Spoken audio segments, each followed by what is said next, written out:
All right, guys, we are talking Arizona elk hunting and specifically draw information for 2024. And in this video, I'm going to be talking about Unit 5 in Arizona. So Unit 5 is divided into three subsections, Unit 5A, 5B, and then within that, it's 5B North and 5B South. So let's talk first about just what to expect. Unit 5, whether it's 5A, 5B, or 5B North or South, it's going to require a few points. I would consider Unit 5 to be in that kind of middle ground between top tier trophy quality unit in Arizona and then that kind of lower easy draw, low expectations type hunt. There are some really big bulls that get killed out of Unit 5, but it's not what you would expect. Like, it's not a unit where a lot of 400-inch bulls come out of, nor is it a place where a lot of 350 to 380 bulls come out of. It's a place where really good trophy quality, as far as like 300 plus bulls are found and in good numbers. Also a very good habitat, just overall good population of elk. Not a ton of bonus points are required to draw.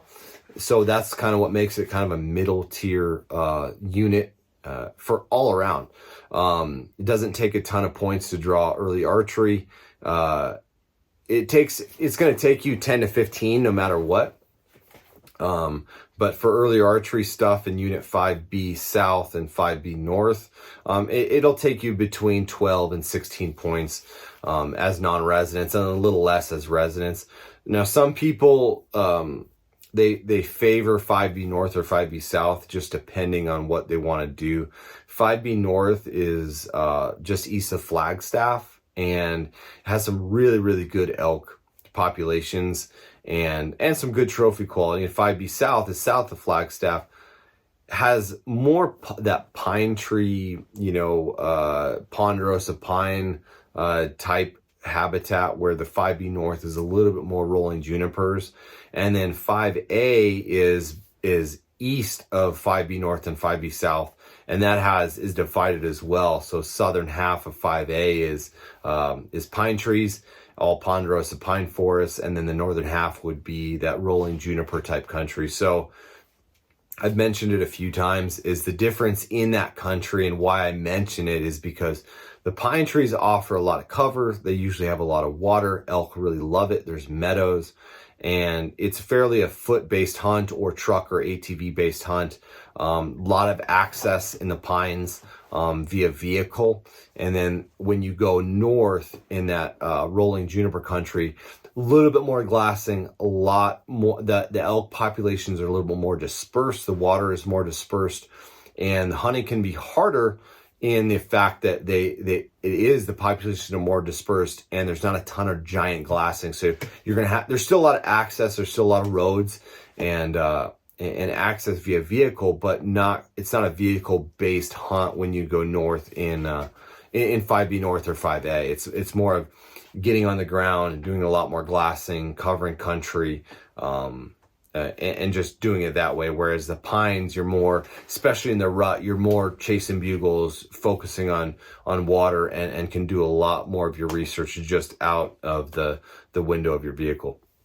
So I'm not encouraging vehicle-based hunting, but I will say that is one of the advantages of hunting in some of these units, especially if you're not as physically capable as you used to be, or we're elk hunting here. It's not a great thing if you shoot one 5 miles from your vehicle. You're not in a good situation, especially in some of these earlier hunts, early archery hunts. I mean, it's hot, so you got to get that meat out of there quickly.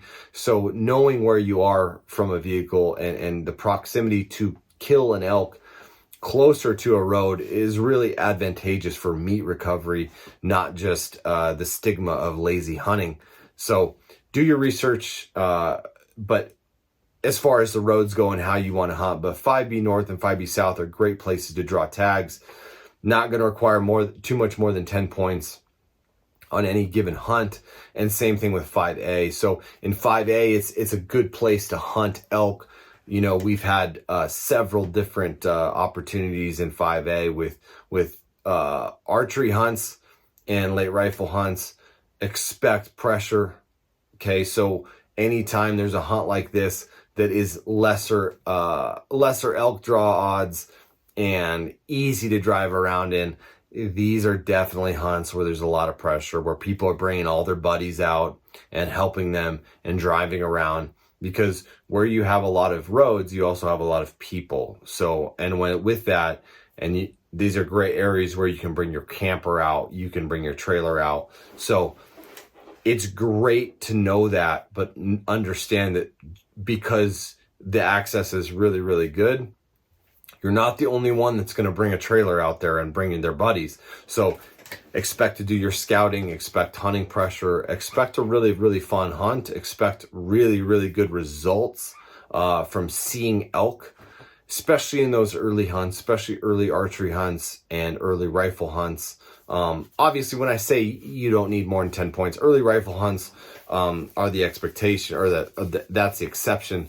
You don't want to, you're going to need a lot more points to draw an early rifle hunt than 10. But if you're looking to go hunting, 5B North, 5B South, and 5A are great units to start with an early archery hunt, a late archery hunt, or a late rifle hunt. And have an expectation of shooting a bull with not having too lofty of goals where you're 400 inch or bust, but have an expectation we're going to see elk, see good elk, good access, great places to camp, bring your quad, bring your truck, bring your buddies, and then everybody's going to do that too on the tag. So expect hunting pressure.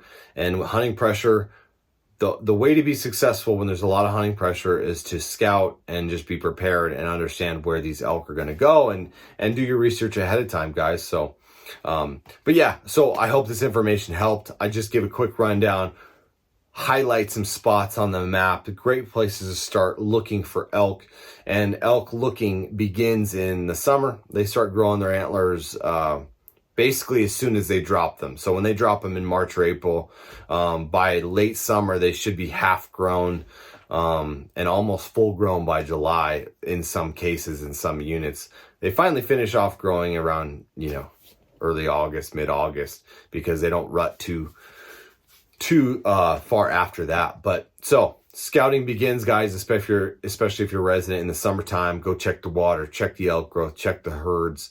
And then late rifle scouting really begins 2 weeks before that hunt. I mean, you really want to understand the unit and then get in there 2 weeks before the late rifle hunt so you can understand where these bulls are bacheloring up and residing in their winter habitat. So I hope that information helps, guys. I want to encourage you, 5A, 5B, 5B North, 5B South. Great places if you don't have a ton of points or you're just trying to draw a tag, even if you don't have the max bonus point pass. If you got 3 points, good unit to throw your hat in the draw for that. Good chance to get drawn, a good chance of having a really good elk hunt. And it's just a great place to hunt with good trophy, quality potential, but more importantly, good populations of bulls to hunt. So, all right, guys, we'll talk to you in the next video. Good luck. Hopefully the application draw is a good one this year and everybody gets lucky. See ya.